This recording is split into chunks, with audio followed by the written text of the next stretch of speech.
ഒരു ഒട്ടകക്കൂട്ടമല്ലേ ആ പൊടി പാറിച്ച് പാഞ്ഞു പോകുന്നത്. ഈ കൊച്ചു വെളുപ്പാൻ കാലത്ത്, അതും ഈ കൊടും കാട്ടിനുള്ളിൽ യാത്ര സംഘമോ? സലമ ഒന്നുകൂടെ നോക്കി. റബ്ബേ, കുപ്രസിദ്ധ കൊള്ളക്കാരനായ അബ്ദുറഹ്മാൻ അൽ ഫസാരിയും കൊല്ല സംഘവുമാണല്ലോ അത്. സലമ പെട്ടെന്ന് തന്നെ മരങ്ങൾക്കിടയിൽ ഒളിച്ചു നിന്നു. പെട്ടെന്നാണ് സൽമയുടെ കണ്ണിൽ ആ കാഴ്ചപ്പെട്ടത്. ആ കൊള്ള സംഘത്തിന്റെ ഏറ്റവും പിറകിലായി തനിക്ക് പരിചയമുള്ള ചില ഒട്ടകങ്ങൾ. സൽമ ഒരു ഞെട്ടലോടെ മനസ്സിലാക്കി, ദുഷ്ടനായ ഫസാരി കൊള്ളടിച്ചുകൊണ്ട് പോകുന്നത് സാക്ഷാൽ റസൂലുള്ളാഹി സ്വല്ലല്ലാഹു അലൈഹി വസല്ലമയുടെ ഒട്ടകങ്ങളെയാണെന്ന്. കൂട്ടുകാരെ, ഇന്ന് ഞാൻ നിങ്ങൾക്കൊരു ധീരന്റെ കഥ പറഞ്ഞു തരാം. ധീരൻ എന്ന് പറഞ്ഞാൽ വെറും ധീരനല്ല, വീരശൂര പരാക്രമിയാണ് നമ്മുടെ കഥാനായകൻ. നമ്മുടെ കഥാനായകന്റെ പേരറിയണ്ടേ?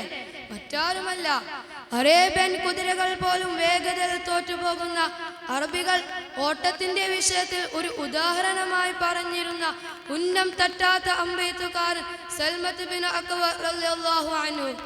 അദ്ദേഹത്തിന് അത്ര വയസ്സൊന്നുമില്ല, നമ്മെ പോലെ ഒരു ബാലനാണ് അദ്ദേഹം. എന്നും രാവിലെ സൽമ റളിയല്ലാഹു അൻഹു അമ്പും വില്ലും ഒക്കെ കയ്യിലേന്തി കാട്ടിലേക്ക് പോകും. പിന്നെ വേട്ടയും അമ്പെയ്ത്തും ഒക്കെ കഴിഞ്ഞ് വേഗം മടങ്ങി വരാറുള്ളൂ.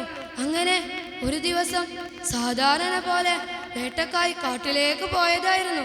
അപ്പോഴാണ് അബ്ദുറഹ്മാൻ അൽ ഫസാരിയും സംഘം നബി സല്ലല്ലാഹു അലൈഹി വസല്ലമയുടെ ഒട്ടകങ്ങളെയും കൊള്ളയടിച്ചു കൊണ്ടുപോകുന്നത് കണ്ടത്. സൽമ അധികമൊന്നും ആലോചിച്ചു നിന്നില്ല. ഒറ്റ കുതിപ്പിന് ഒരു ഉയർന്ന സ്ഥലത്തേക്ക് കയറി നിന്നു. മദീനയിലേക്ക് ഒച്ചത്തിൽ വിളിച്ചു പറഞ്ഞു. എന്നിട്ട് കൊള്ളസംഘത്തെ നോക്കി. അവർ അതിവേഗം സഞ്ചരിച്ചുകൊണ്ടിരിക്കുകയാണ്. മദീനയിൽ നിന്നും ആളുകൾ എത്താൻ ഇനിയും സമയമെടുക്കും. അപ്പോഴേക്കും അവർ വിദൂരതയിൽ മറിയും. എന്തെങ്കിലും പെട്ടെന്ന് ചെയ്തേ മതിയാകൂ, കളയാൻ സമയമില്ല. അദ്ദേഹം ശരവേഗത്തിൽ കവർച്ച സംഘത്തെ ലക്ഷ്യമാക്കി കുതിച്ചു. മിന്നൽ വേഗത്തിൽ ഓടാൻ കഴിവുള്ള അദ്ദേഹം പെട്ടെന്ന് തന്നെ കൊള്ളസംഘത്തിന്റെ അടുത്തെത്തി. അവർക്ക് നേരെ അമ്പെയ്യാൻ തുടങ്ങി.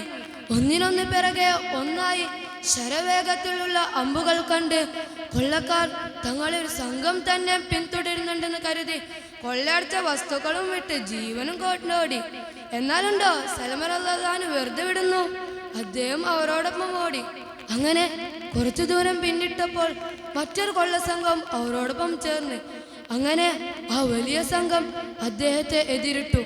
അത്രയും വലിയ സംഘത്തെ ഒറ്റക്ക് എതിരിടാൻ മാത്രം കരുത്തൊന്നുമില്ലായിരുന്നു സൽമ റളിയല്ലാഹു അൻഹുവിന്. അദ്ദേഹം ഒരു കുന്നിന് മുകളിലേക്ക് ഓടിക്കയറി. പിന്നാലെ വന്ന കൊള്ളസംഘം അവിടെ എത്തി. ഇല്ല, തനിക്ക് കഴിയില്ല ഇവരോടൊപ്പം ഒറ്റക്ക് പരിചയിക്കാൻ, അദ്ദേഹം മനസ്സിൽ കരുതി. തങ്ങളെ ഇത്രയും നേരം തീറ്റിച്ച സൽമ റളിയല്ലാഹു അൻഹുവിനെ പിടികൂടാൻ പോകുന്നതിന്റെ സന്തോഷത്തോടെ കൊള്ളക്കാർ അദ്ദേഹത്തിന്റെ അടുത്തേക്ക് വന്നു. ഭീതിയുടെ നിമിഷങ്ങൾ. പെട്ടെന്നാണ് പിറകിൽ നിന്നും കുറെ കുളമ്പടി ശബ്ദങ്ങൾ കേട്ടത്. എല്ലാവരും അങ്ങോട്ടേക്ക് തിരിഞ്ഞ്. അത് മറ്റാരുമായിരുന്നില്ല, നബിയുടെ ഒട്ടകങ്ങളെ കൊള്ളയടിച്ചവരെ പിടികൂടാനും സൽമ റളിയല്ലാഹു അൻഹുവിനെ കൊള്ളക്കാരുടെ വാൾമുനയിൽ നിന്നും മോചിപ്പിക്കാനും മദീനയിൽ നിന്നും അക്രം റളിയല്ലാഹു അൻഹുവിന്റെ നേതൃത്വത്തിൽ മുസ്ലിം പടയാളികൾ എത്തിക്കഴിഞ്ഞു. അവർ ആദ്യം തന്നെ കൊള്ളത്തലവനായ ഫസാരിയുടെ കഥ തീർത്തു. മറ്റുള്ള കൊള്ളക്കാരെ പിടികൂടി. അങ്ങനെ ഒറ്റക്ക് ഒരു കൊള്ളസംഘത്തെ എതിരിട്ട സൽമ റളിയല്ലാഹു അൻഹുവിനെ അവർ വാനോളം പുകഴ്ത്തി. ഈ ഒരു സംഭവത്തോടെ വെറും ബാലനായ സൽമ റളിയല്ലാഹു അൻഹു മദീനക്കാർക്കിടയിൽ ഒരു വീരപുരുഷനായി മാറി. കൂട്ടുകാരെ, എങ്ങനെയുണ്ട് എൻ്റെ കഥ? നമുക്കും സൽമ റളിയല്ലാഹു അൻഹു പോലെ ഒരു വീരപുരുഷനെ മാറണ്ടേ? നാഥനായ അല്ലാഹു അവന്റെ മാർഗത്തിൽ വീരകൃത്യങ്ങൾ ചെയ്യാൻ തൗഫീഖ് നൽകട്ടെ. ആമീൻ.